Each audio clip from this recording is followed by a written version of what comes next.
तो दोस्तों rain industry ने अपने क्वार्टर फोर के नंबर को डिस्क्लोज कर दिया है। तो चलिए देखते हैं क्या है क्वार्टर फोर के नंबर्स के अंदर। डाटा बेसिकली यहाँ पे कंपनी मिलियंस में दिया गया है। मैं आपको करोड़ में कन्वर्ट करके समझाता हूँ कैसे कंपनी के नंबर देखने को मिल रहे हैं।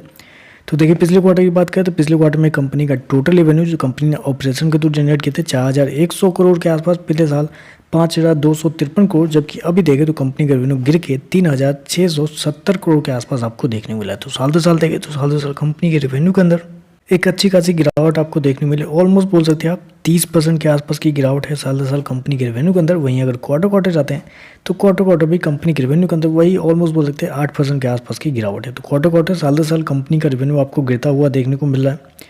चलिए कंपनी के खर्चे क्या है वो देख लेते हैं। तो देखिए पिछले क्वार्टर की बात करें तो पिछले क्वार्टर में कंपनी के खर्चे 5153 करोड़ के आसपास, पिछले साल 5075 करोड़, जबकि अभी देखें तो कंपनी के खर्चे 3757 करोड़ के आसपास आपको देखने मिले। कंपनी के खर्चे देखें तो कंपनी के खर्चे मतलब ऑन एन एवरेज मतलब खर्चे भी देखें तो थोड़ा सा ज़्यादा ही देखने को मिल रहा है, क्योंकि रेवेन्यू 30% के आसपास का साल दर साल कम होता हुआ देखने को मिला है।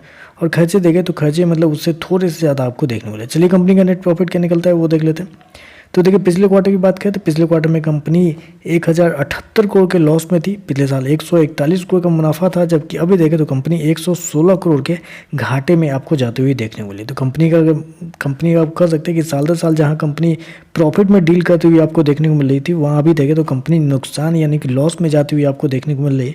लेकिन वहीं अगर क्वार्टर क्वार्टर जाते हैं तो क्वार्टर क्वार्टर कंपनी का जो लॉस है वो थोड़ा सा कम होता हुआ भी देखने को मिल रहा है। लेकिन आप सभी को पता ही है कि ये जो कंपनी है बेसिकली ये साल दर साल वाले जो सीजन है उसमें काम करती है। तो सीजन के हिसाब से देखें तो कंपनी के जो साल दर साल परफॉर्मेंस है वो आपको कमजोर देखने मिले, क्योंकि कंपनी का रेवेन्यू देखें तो वो आपको गिरता हुआ देखने मिला है 30% के आसपास।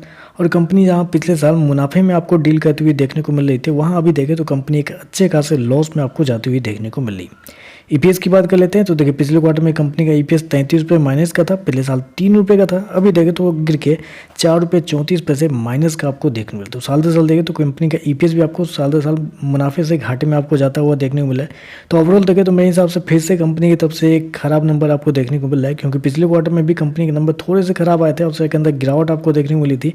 और फिर से देखें तो कंपनी के जो नंबर है वो आपको साल दर साल और क्वार्टर क्वार्टर मतलब साल दर साल देखें तो कंपनी का रेवेन्यू और क्वार्टर क्वार्टर देखें तो रेवेन्यू दोनों गिर रहा है, लेकिन साल दर साल कंपनी के प्रॉफिट के अंदर देखें तो बड़ी गिरावट है, मुनाफे से कंपनी घाटे में आपको जाते हुए देखने को मिलता है। ओवरऑल देखें तो थोड़े से नेगेटिव नंबर देखने को मिल रहे हैं। तो चलिए बस आज के लिए बस इतना ही। वीडियो पसंद आए तो लाइक कीजिएगा, साथ में साथ चैनल को सब्सक्राइब जरूर कीजिएगा। धन्यवाद।